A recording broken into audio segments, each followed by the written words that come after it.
Hi friends, welcome to our channel. ముందుగా అయితే అందరికి నమస్కారం అండి. ఆంధ్రప్రదేశ్ రాష్ట్ర వ్యాప్తంగా ఉన్నటువంటి విద్యార్థులు మరియు తల్లిదండ్రులు ఎంతగానో ఎదురు చూస్తున్నటువంటి తల్లికి వందనం పథకానికి సంబంధించి ఒక అదిరిపోయే అప్డేట్ అయితే రావడం జరిగిందండి. తల్లికి వందనం పథకం నిధులనేవి విడుదల తేదీ అయితే ఖరారు చేయడం జరిగిందండి. ఎన్డీఏ కూటమి ప్రభుత్వం అయితే ఈ నిధులు ఎప్పుడు విడుదల చేస్తారు అనేటువంటి పూర్తి సమాచారం అయితే ఈ వీడియోలో తెలియజేస్తాను.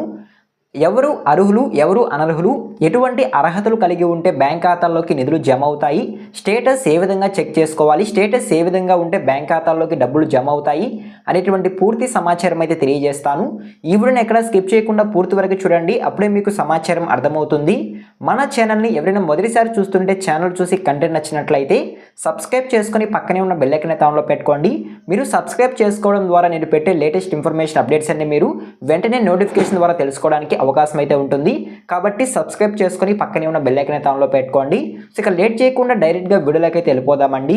వీడియోలో భాగంగా ముందుగా చూసుకున్నట్లయితే ఆంధ్రప్రదేశ్ రాష్ట్ర ప్రభుత్వం విద్యార్థులకు మరియు తల్లిదండ్రుల కోసం ప్రతిష్టాత్మకంగా చేపట్టిన తల్లికి వందన పథకానికి సంబంధించి నిధులు విడుదలకు సంబంధించి ఏపీ కేబినెట్ అయితే ఒక కీలక నిర్ణయం అయితే తీసుకోవడం జరిగిందండి. రాష్ట్ర వ్యాప్తంగా పాఠశాలలు మరియు కళాశాలలకు వెళ్లే అర్హులైన విద్యార్థుల తల్లుల ఖాతాల్లో ఈ ఏడాది నిధులను జమ చేయడానికి ముహూర్తం అయితే ఖరారు చేసినట్లయితే సమాచారం. దీనికి సంబంధించిన బడ్జెట్ కేటాయింపులు మరియు కొత్త నిబంధనలపై స్పష్టత ఇస్తూ ఉత్తర్వులు జారీ చేయడం జరిగిందండి ఎన్డీఏ కూటమి ప్రభుత్వం అయితే.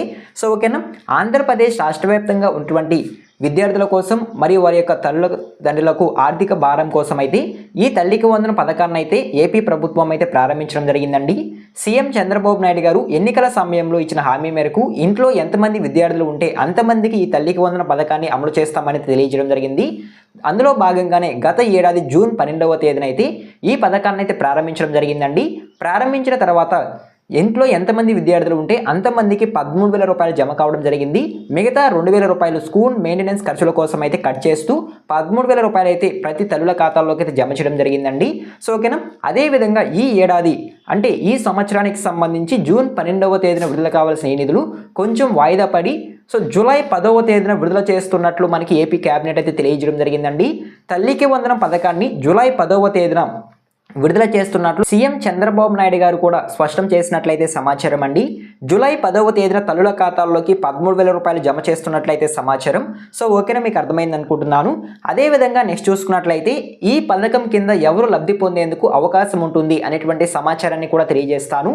రాష్ట్ర వ్యాప్తంగా ఉన్నటువంటి విద్యార్థుల్లో ఎవరైతే 1వ తరగతి నుంచి ఇంటర్మీడియట్ వరకు చదువుతూ ఉన్నారో, అంటే 1వ తరగతి నుంచి 12వ తరగతి వరకు చదువుతూ ఉన్నారో వారందరి వారి యొక్క తల్లుల ఖాతాల్లోకి జూలై 10వ తేదీన 2026 రోజున జూలై 10వ తేదీ 2026 సో ఈ రోజునైతే ఆంధ్రప్రదేశ్ రాష్ట్ర వ్యాప్తంగా ఉన్నటువంటి విద్యార్థులకు వారి యొక్క తల్లుల ఖాతాల్లోకి తల్లికి వందనం పథకం కింద నేరుగా 13,000 రూపాయలు డీపీటీ రూపంలో జమ చేస్తున్నట్లయితే సమాచారం అండి.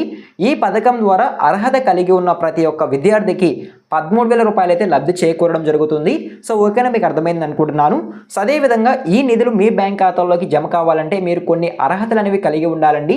అర్హతలు ఏంటి అనేటువంటి సమాచారాన్ని కూడా నేను మీకు తెలియజేస్తాను. ఎవరైతే విద్యార్థులు పాఠశాలలు మరియు కళాశాలలకు వెళ్తూ ఉన్నారో వారికి సంబంధించి ముఖ్యంగా అటెండెన్స్ అనేది అంటే హాజరు అనేది 75% కలిగి ఉంటేనే వారి యొక్క బ్యాంక్ ఖాతాల్లోకి ఈ నిధులు అనేవి జమ అవుతాయంటే సమాచారం అండి. అదేవిధంగా ఆధార్ సీడింగ్, బ్యాంక్ ఖాతాకు ఆధార్ కార్డు అనేది కంపల్సరీ లింక్ అయి ఉండాలి. లింక్ అయి ఉంటేనే మీ యొక్క బ్యాంక్ ఖాతాల్లోకి 13,000 రూపాయలు జమ అవుతాయంటే సమాచారం. ఇంకా ఎవరైనా సరే ఆధార్ నెంబర్ అనేది బ్యాంక్ అకౌంట్కి లింక్ చేసుకోకుండా కనుక ఉన్నట్లయితే వెంటనే మీ సేవా కేంద్రాలు లేదా గ్రామ వార్డు సచివాలయాలు లేదా బ్యాంకుల దగ్గరికి వెళ్ళి వెంటనే లింక్ అనేది చేర్చుకోండి. సో ఓకేనా, అదేవిధంగా ఈ కేవైసీ పూర్తి చేసుకోకపోవడం వల్ల ఎవరైతే ఇంకా ఈ కేవైసీ అనేది పూర్తి చేసుకోలేదో వాళ్ళు వెంటనే ఈ కేవైసీ అనేది పూర్తి చేసుకోండి. ఈ కేవైసీ పూర్తి చేసుకుంటేనే మీ యొక్క బ్యాంక్ ఖాతాల్లోకి నిధులు అనేవి జమ అవుతాయంటే సమాచారం అండి. గత ఏడాదిలో కూడా చాలామంది ఈ కేవైసీ పూర్తి చేసుకోకపోవడం వల్ల నిధులు అనేవి వారి యొక్క బ్యాంక్ ఖాతాల్లోకి జమ కాలేదని ప్రభుత్వం అయితే తెలియజేయడం జరిగింది. అదేవిధంగా ఎన్పిసిఐ ఇదైతే చాలా ముఖ్యమండి. ఎన్పిసిఐ మీరు లింక్ చేయించుకుంటేనే డైరెక్ట్గా డీపీటీ రూపంలో మీ యొక్క బ్యాంక్ ఖాతాల్లోకి 13,000 రూపాయలు జమ అవుతాయనేది సమాచారం. కాబట్టి ఎన్పిసిఐ అనేది కూడా యాక్టివ్లో ఉందా లేదనేది ఒకసారి అయితే చెక్ చేసుకోండి. సో అదేవిధంగా నెక్స్ట్ చూసుకున్నట్లయితే సచివాలయం డేటాబేస్లో కుటుంబ వివరాలు తప్పుగా ఉన్నట్లయితే మీకు ఈ తల్లికి వందన పథకానికి సంబంధించి 13,000 రూపాయలు బ్యాంక్ ఖాతాలో జమ అవ్వనైతే మనకి అధికారులు అయితే వెల్లడించడం జరిగింది. అదేవిధంగా 300 యూనిట్ల కంటే ఎక్కువ కరెంట్ బిల్ ఎవరికైతే వచ్చి ఉంటుందో వారు కూడా ఈ యొక్క పథకానికి అనర్హులు. మరియు 4 చక్రాల వాహనం సో ఎవరికైతే కారు ఉంటుందో వాళ్ళు కూడా యొక్క పథకానికి అనర్హులు. గత ఏడాది ఫైనల్ లిస్టులో కనుక చూసుకున్నట్లయితే ఎలిజిబుల్ లిస్టులో చాలామందికి ఎన్పిసిఐ యాక్టివ్ కాకపోవడం వల్ల నిధులను జమ కాలేదు, మరియు 4 చక్రాల వాహనం ఉండడం వల్ల కూడా కొంతమందికి నిధులను జమ కాలేదు. సో మరికొంతమందికి ఇంకొంతమందికి ఏంటంటే పట్టణ ప్రాంతాల్లో 1000 చదరపు అడుగుల కంటే ఎక్కువ విస్తీర్ణం భూమి కలిగి ఉండడం వల్ల కూడా కొంతమందికి ఈ నిధులను జమ కాలేదండి. సో కాబట్టి మీరు ఇవన్నీ చెక్ చేసుకోండి. ఇవన్నీ మీరు కలిగి ఉంటేనే మీ యొక్క బ్యాంక్ ఖాతాల్లోకి 13,000 రూపాయల నిధులనేవి జమ కావడం జరుగుతుంది. సో ఓకేనా. జూలై 10వ తేదీన ఆంధ్రప్రదేశ్ రాష్ట్ర వ్యాప్తంగా ఉన్నటువంటి విద్యార్థులకు వారి యొక్క తల్లుల ఖాతాల్లోకి 13,000 రూపాయలు అయితే ఎన్డీఏ కూటమి ప్రభుత్వం అయితే జమ చేయడం జరుగుతుందండి. సో ఓకేనా, మీకు అర్థమైంది అనుకుంటున్నాను. సో ఈ విధంగా ఒక ఇన్ఫర్మేషన్ అయితే రావడం జరిగిందండి. సో మరియు ఈ తల్లికి వందన పథకానికి సంబంధించి ఈ ఏడాది ఎంతమంది విద్యార్థులు లబ్ధి పొందేందుకు అవకాశం ఉంటుంది అనేటువంటి సమాచారాన్ని కూడా తెలియజేస్తాను. సో ముందుగా చూసుకున్నట్లయితే 68 లక్షల మందికి ఈ పథకం కింద లబ్ధి పొందేందుకు అవకాశం ఉన్నట్లయితే సమాచారం అండి. సో గత ఏడాదిలో 67 లక్షల మందికి మాత్రమే ఈ పథకం అనేది వర్తించడం జరిగింది. ఈ ఏడాది ఆ సంఖ్య మరింత పెరిగినట్లయితే సమాచారం అండి. 68 లక్షల మందికి ఈ పథకం అనేది అమలు చేస్తున్నట్లయితే సమాచారం. ఇంట్లో ఎంతమంది విద్యార్థులు ఉంటే అంతమందికి ఈ పథకం అనేది వర్తించడం జరుగుతుంది. ఒకరు ఉంటే 13,000 రూపాయలు, ఇద్దరు ఉంటే 26,000 రూపాయలు, ముగ్గురు ఉంటే 36,000 రూపాయలు. సో ఈ విధంగా అందరికీ ఈ డబ్బులు అనేవి రావడం జరుగుతుంది. సో ఓకేనా, మీకు అర్థమైంది అనుకుంటున్నాను. సో జూలై 10వ తేదీన ఆంధ్రప్రదేశ్ రాష్ట్ర వ్యాప్తంగా ఉన్నటువంటి విద్యార్థులకు వారి యొక్క తల్లిదండ్రులకు పండుగ రోజు అయితే చెప్పుకోవచ్చండి.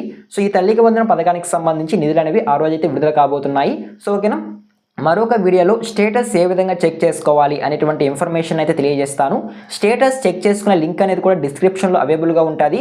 ఒకసారి విజిట్ చేసి మీరైతే చెక్ చేసుకోండి. ఆధార్ నెంబర్ ఎంటర్ చేసి ఇయర్ సెలెక్ట్ చేసుకొని మీ యొక్క ఆధార్ కార్డ్ నెంబర్కి ఏదైతే మొబైల్ నెంబర్ లింక్ అయి ఉంటుందో దానికి ఓటీపీ అయితే రావడం జరుగుతుంది. ఆ ఓటీపీ ఎంటర్ చేసి సబ్మిట్ చేసినట్లయితే మీ యొక్క స్టేటస్ కూడా రావడం జరుగుతుంది.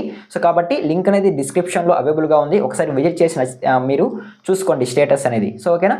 సో ఇదేనండి ఈరోజు ఇన్ఫర్మేషన్ అయితే తల్లికి వందన పథకానికి సంబంధించి వచ్చిన అప్డేట్ అయితే. సో ఓకేనా, మీకు అర్థమైంది అనుకుంటున్నాను. ఈ ఇన్ఫర్మేషన్ కనుక మీకు నచ్చినట్లయితే లైక్ చేయండి.